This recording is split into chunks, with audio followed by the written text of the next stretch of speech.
It's no secret that electric vehicles are making waves in society, but it's hard to know if making the switch is the right move for you and where you live. Today, I'm driving around Chicago with my teammate Lauren as she shares her experience with switching from a regular gas-guzzling car to owning a Tesla in Chicago. Let's go. We did get snacks. We're ready to go. So, Lauren, tell us when you got your Tesla and how long you had to wait. So I think we ordered it, you came with me, it was like April. I think it was April of 2022 that I ordered it. And it was quoted as being delivered April 2023.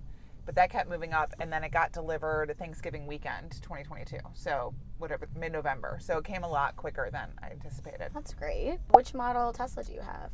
I have the Model Y, which is the little SUV. Okay. And I love it. Is there a charging difference with the smaller one and the SUV, or is it just basically like the shape of the car? I don't know, but I think they're the same. This is bigger. My brother has the 3, and the back seat has very little leg room, and I drive clients around, so Right. I wanted something bigger. Do you know how much you were spending on gas before you got your Tesla? A month. $200 a month. Okay, and for reference, you were driving an Audi SUV, right? An Audi Q5, yeah. Q5.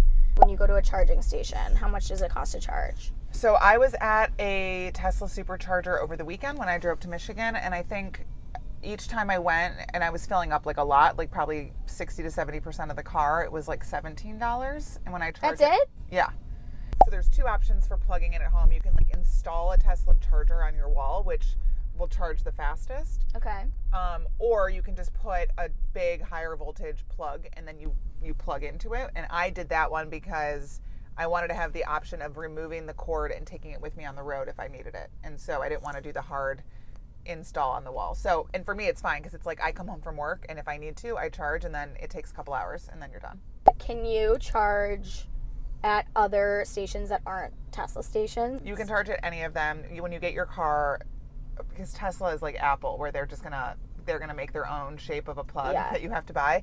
So when you get your car, you get an adapter so you can use it on any charging station anywhere.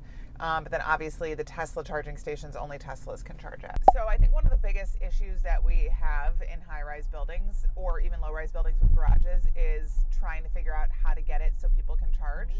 There are definitely companies that are trying to solve for that right now, but that is a problem in a lot of buildings that I think they're all trying to sort of figure out. The newer buildings, like I was at the Reed, they have spots that you can buy that are charging capable.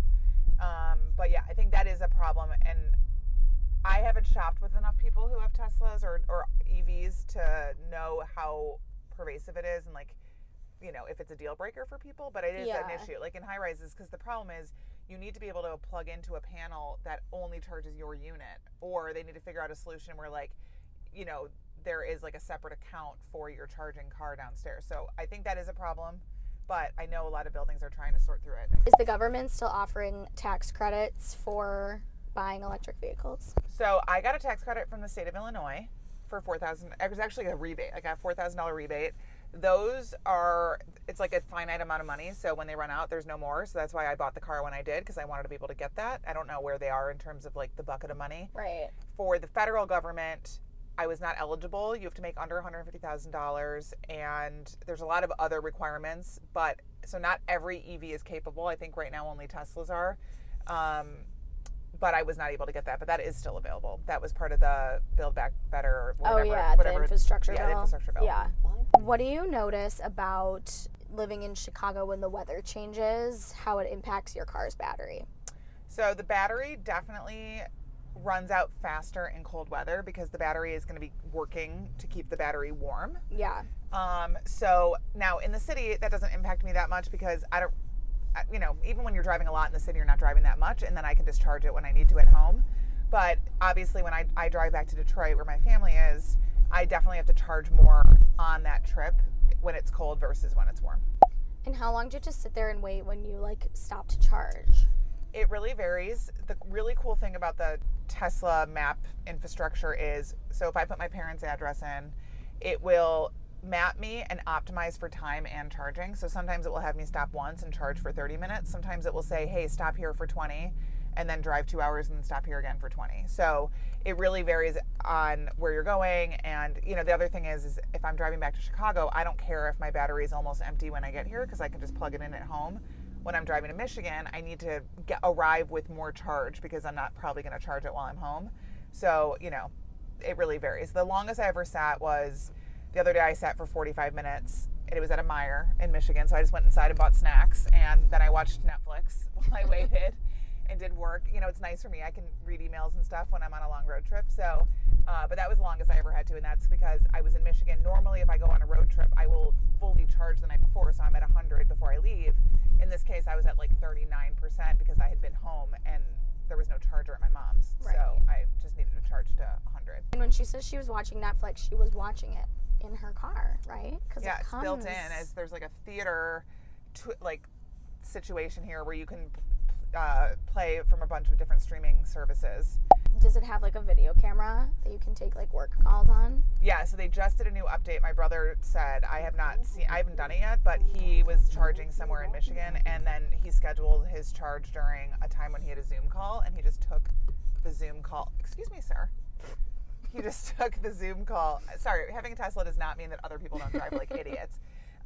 So he took the Zoom call. It was like on his main screen, and he was just in his car, and so it was like a good use of his time because he's like, I'm going to be at this charger for 30 minutes anyway, so right. I'll just take this work call. What was the hardest transition from owning a regular car or like driving a regular car to the Tesla?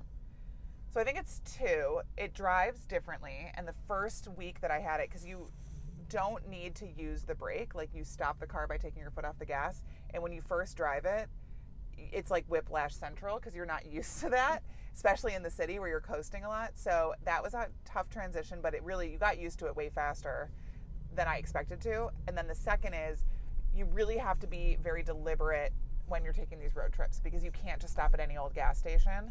So obviously the Tesla infrastructure makes it a lot easier, but it is a weird thing to think about. Like you always have to, I've been driving back and forth to Detroit for 15 years, and now it's like a totally different experience because it's going to take a little bit longer now. I have to account for a different amount of time. I have to really think about, you know, stopping and charging. So that's the other big one. But like in the city, it is so much better. I drive by that Costco gas station every day and just like praise the Lord that I don't have to get in that line. Yeah.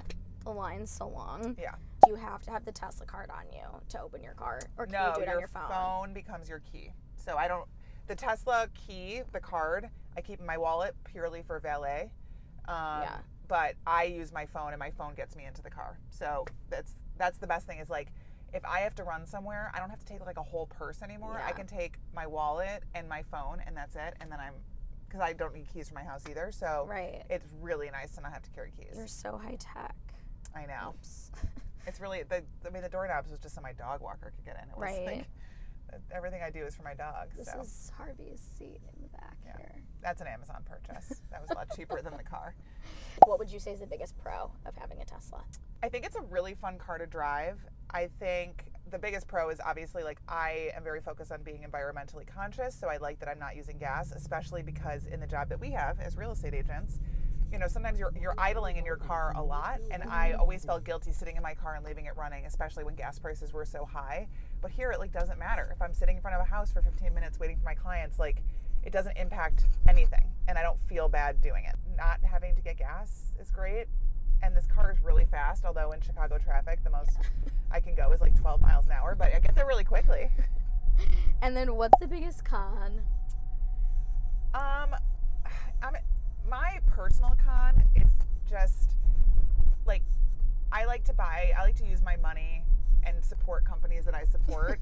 And I don't support Elon Musk. I don't like a lot of what he does, and I feel like people think that if you buy a Tesla that you're like an Elon obsessed person, and I'm just not. So I want to make sure people separate me from the vehicle. And then the other con is just like you can't just, you know, you just have to be more deliberate on long trips. Like you can't just get in your car and go and know that in 5 miles there's going to be a gas station. Like that isn't the case. You have to be a little bit more thoughtful. But for me, it's a worthy trade-off because I'm using the car in the city way more than I'm using it on long trips, and the ease in the city is just so great. Is there anything else you want to share with us about being a Tesla owner? How is it having a frunk? The front is amazing. That's where I put all my work stuff so I can get to it easily. I just love the car. I love the roof. I love that you can see out of it all the time.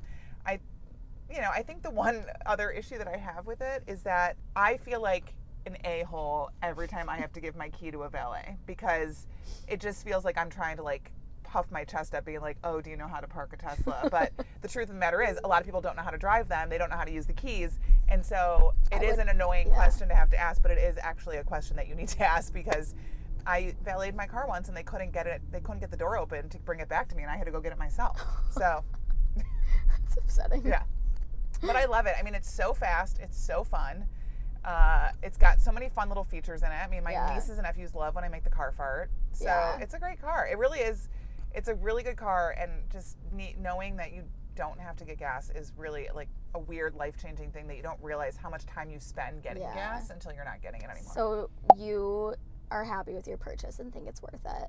100%. I think it was a hard adjustment, I will say. Yeah. The first couple weeks I had it, I was like, I don't actually know if I like it, because I don't like there's certain things about the computer system that you can't adjust. Like the clock is really small, and like you have to. I like using Apple Maps, and I can't use Apple Maps anymore. But like anything, you get used to it, and I love it. I wouldn't go back now.